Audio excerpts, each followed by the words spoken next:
These are two triangular stands that we are giving for a solar panel to mount the solar panel over the roof.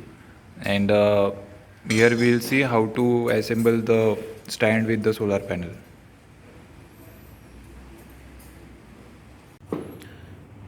Here at the back side of solar panel, there are 4 holes to mount the solar panel stand. Here we can see these are the holes for the mounting of stand, this triangular stand. In this way we can mount them.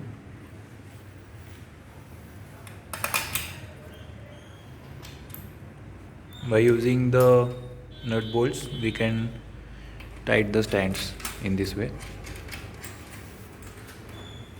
Stands are going to have 4 holes at a side. These are circular holes here, and to the other side of the triangle these are the cylindrical holes or the oval shaped holes here.